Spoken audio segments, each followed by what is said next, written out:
one story that is out there that is not going away. Bud Light. It was Memorial Day weekend. I know a lot of you out there had Memorial Day cookouts. We certainly did here in the Travis household. Probably consumed some alcoholic beverages, beer prominent among those over the weekend. I keep getting inundated with pictures from you guys of sporting events, concerts, people refusing to buy Bud Light, and also grocery stores.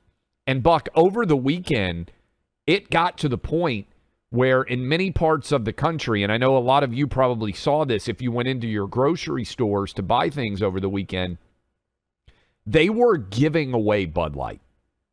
I mean, we know that there are expiration dates on some of these cans. You could basically get Bud Light. A lot of places were doing $15 rebates. They were doing whatever they could to get rid of their product. And you and I were just talking about this off air. Not only is this an amazingly successful boycott, the likes of which, frankly, we've never seen. But leave aside the politics. But can you remember a boycott of a product that was so significant that 30% of its overall product, this is the new numbers, the sales are down 30%?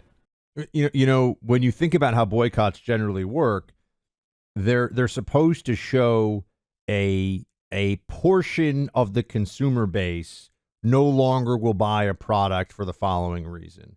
And never before, I think, and this goes to what you're bringing up, has a brand managed to offend effectively its core demographic and a vast majority of its demographic. So it's like the most consistent Bud Light drinkers and most of the Bud Light drinkers overall are people who do not like the transgender influencer ad that they did. So, you know, it's hard to see how they can turn this around. We were just talking about it before. What's the way that you change this brand? You know, I mean, you think of brand redos that have happened in the past. What was the pizzeria? Was it Papa John's? No. Was it one? I don't know which one it was. There was a pizza. Was it Domino's? Domino's supposedly had the worst pizza. Are you talking about just rebranded, basically? Right. There was a whole campaign. I remember the campaign. I'm trying to remember which pizzeria it was where they ran ads. They're like, look, we got lazy and our pizza sucks. That was Domino's. I'm almost 100% certain. Yeah. Yeah. Right. But that was an interesting. They're like, look, we understand. We started selling you crap product. So we've gotten better ingredients. We've got a new formulation. We're now giving you pizza worthy of the name. Give it a shot. I think that worked, if I recall. It was certainly an interesting approach to take, but they were willing to say what we were doing before was not up to our standards. We were selling you trash and calling it pizza. They didn't put it that way, but that's basically what they were saying. Yeah, Dixie Chicks out there is a good example, like historically, I think, of someone who turned off their core demo and never really recovered. But if I were running Bud Light at this point, I would be looking at the numbers and I would be concerned about this, Buck.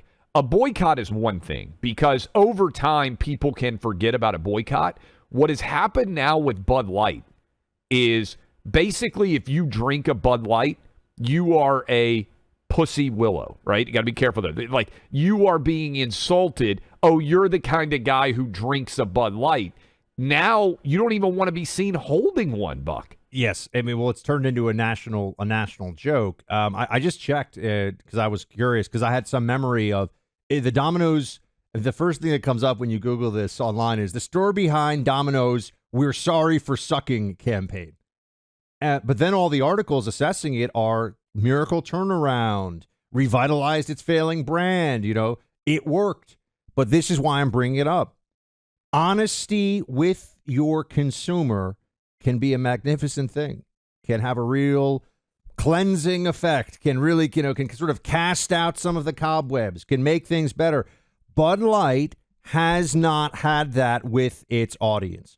I think the best thing they could do would be to say, guys, we're never going to do anything woke or political like that again. We're sorry we did it.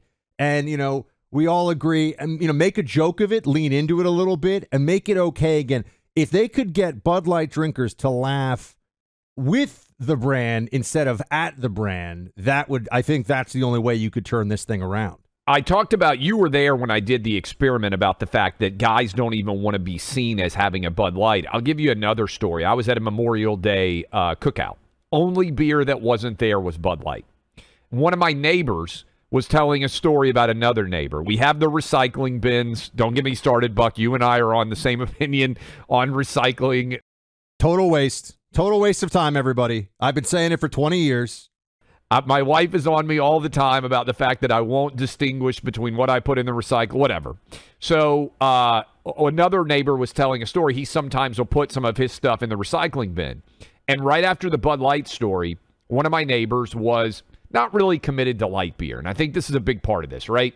Most people out there are not hardcore Bud Light, Coors Light, or Miller Lite. In other words, if Guinness had offended people, let's pretend Guinness was really popular, the difference between a Guinness and a Bud Light is pretty substantial. Everybody can tell the difference. It even looks different in a glass. This is where Clay offends the beer drinkers in our audience all the time here with his no one can tell the difference. But the difference between a Bud Light, Miller Lite, and a Coors Light is not so substantial that your day or your evening is ruined if you have a Miller Lite instead of a Bud Light. And one of my neighbors was so upset about the Bud Light thing that he took all of his Bud Lights, poured them out, and just put it in the recycle bin. He said there was 15 or 16 of them. And the other neighbor went up to him and said, "Hey, you got a Bud Light?" And immediately this neighbor just went off about how furious he was about the Bud Light situation. Not only, Buck, and this is what a lot of people miss, it wasn't just the Dylan Mulvaney. It was the double barrel of the Dylan Mulvaney coupled with the new head of marketing who was insulting the people who drank Bud Light already. They have out-of-touch humor. They're too fratty. Well, so you insulted the base of your audience. And this is significant because I think it ties in with Target. Men won't stand for this transgender BS.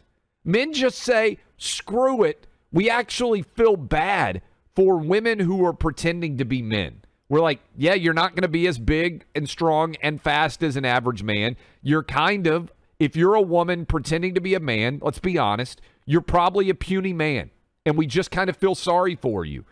Whereas women are having men take over their advertising. They're taking over what it means to be a woman. Hell, they're being named Women of the Year.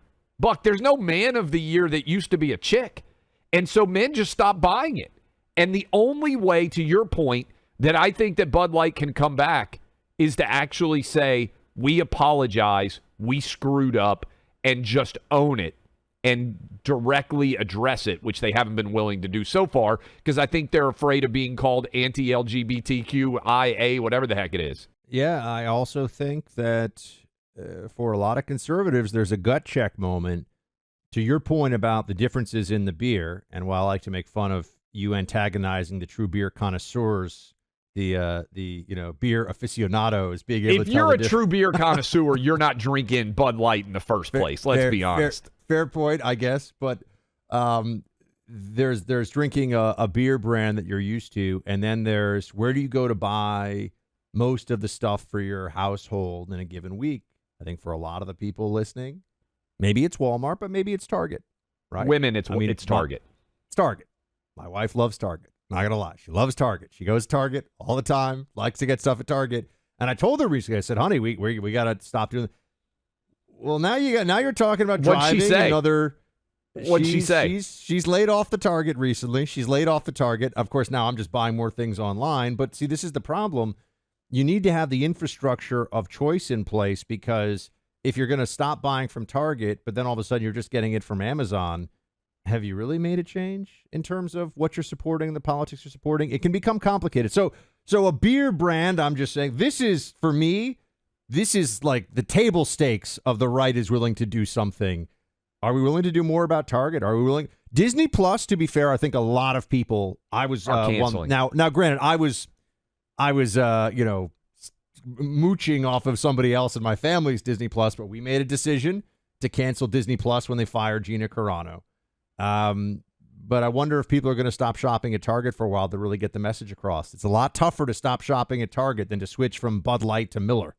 I think that's 100% right. Also, a lot of women, Target is the upper income version of Walmart. So brand-wise, they actually think of themselves, I'm not, and again, I'm not an expert here, but what I see is a lot of women see themselves as, I'm not a Walmart shopper, I'm a Target shopper, right? Like, it's a little bit, in their mind, higher class. So you're also asking them, Buck, to go into a Walmart. And to be fair, my experience, and I'm the worst person to analyze shopping, but my limited experience in these big stores is Walmart is huge and overwhelming. There's so many superstores, whereas Target isn't as massive of a store. It's easier to go in and out of. But I do wonder how many of the women listening to us right now are willing to make that choice, willing to make that change. My wife has said before, that's why I asked about Carrie, she's gotten frustrated not about the politics, but she'll get in the car and be like, I'm never shopping at Target again. They did X, Y, or Z, something that she was upset about. And then 3 weeks later, she's back at Target, right? And you don't ever want to be the husband who's like, yeah, I'm sure that's going to last. You have to presume that it is. It doesn't last. Will this? We'll see.